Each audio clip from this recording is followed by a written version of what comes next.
happy to spend the next roughly 10 minutes talking on one side about Clima now, also a bit why we believe in carbon removals and also how we invest in a field which is getting more and more complex and bigger, but still remains at the very young level at the same time still. So Clima Now, as Attila said, we're a Zurich-based foundation. We are a team of 6 people eagerly working on fighting climate change.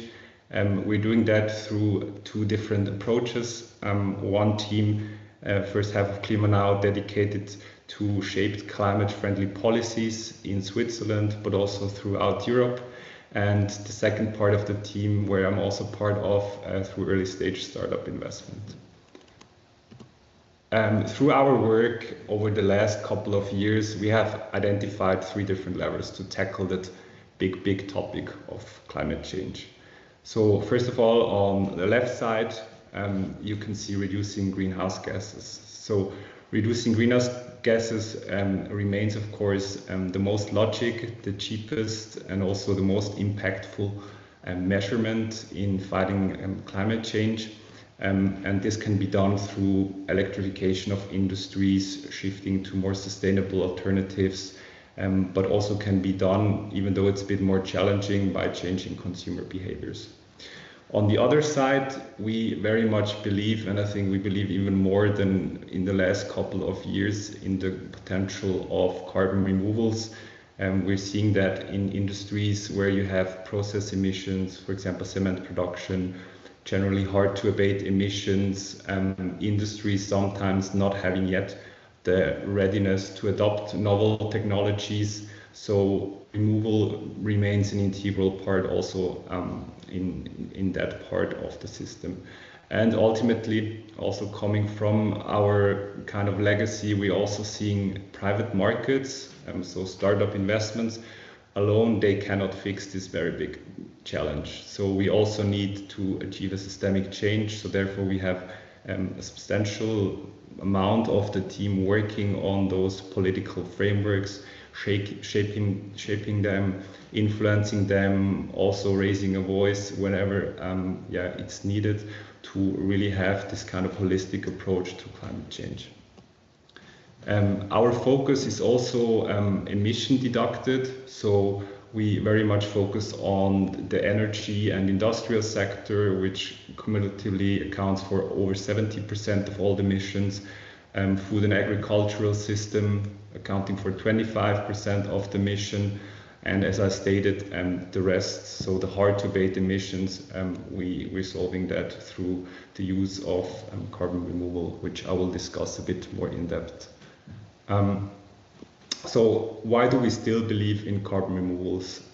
I think we're seeing a lot by talking to industrial players, and there's a big urgency.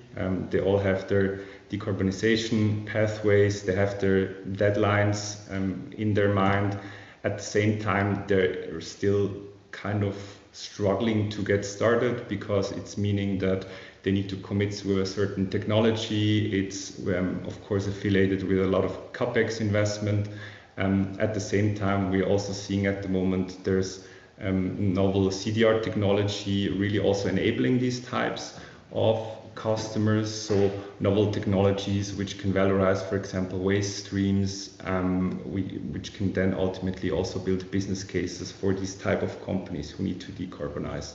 So the decarbonization is not only a cost factor, but also really becoming a financial opportunity.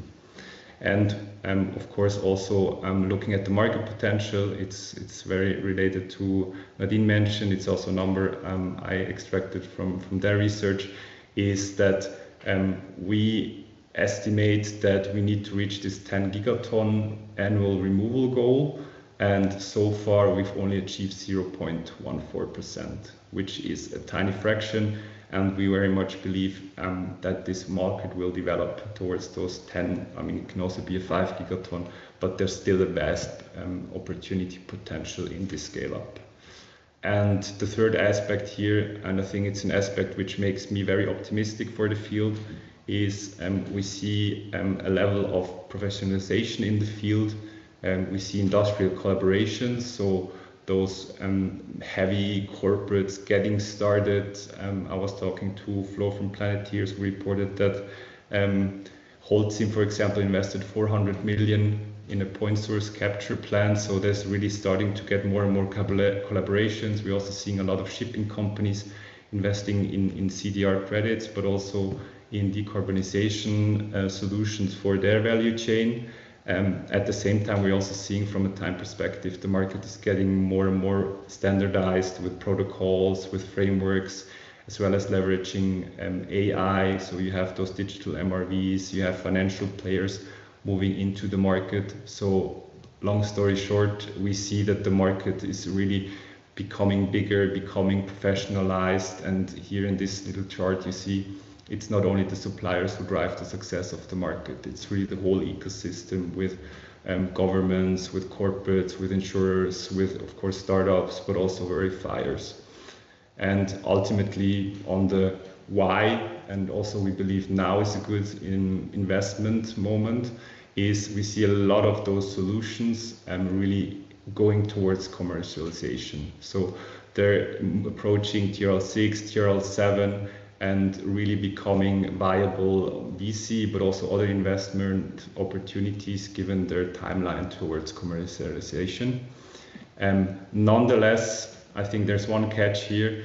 There's no silver bullet so far in those technologies. So they all have different specifics across the key criteria we defined. So for example, the TRL, the permanence, the energy intake they need, the scalability, so the whole market potential, as well as the infrastructural requirements. So we as Clima now, we very much follow and recommend it also to other investors to also really aim for a diversification strategy in the field. And boiling that down, I'll focus on our investment criteria. I think what we have shaped on a higher level for us to make better decisions is really focusing on a team. So the team, especially in early stage investment, is of course the single most important factor. So we really look at teams who have a deep technical experience, but also teams who have financial business expertise, who have developed very large scale infrastructure projects, also possible in the gas field or in the green hydrogen field, but teams who are really able to scale to a big level. That's also leading me to the second criteria, it's the impact. So we only invest in startup who can show realistically that they achieve a megaton potential of removals and ideally also bring co-benefits. So in the case of our portfolio company Planeteers, who will present in a second, they fight ocean acidification through ocean alkalinity enhancement. And the third point which I want to highlight is really the geopolitics have shifted, macroeconomics have shifted. It's super crucial now that you as a new technology have super attractive unit economics, but that you also enable B2B customers to build up business cases on their end. It's not good enough if you can have a viable margin, but also on your consumer side.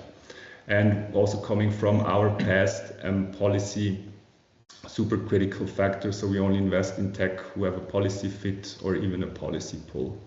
And also due to time, I'll focus then on how we also do portfolio hedging, so diversification.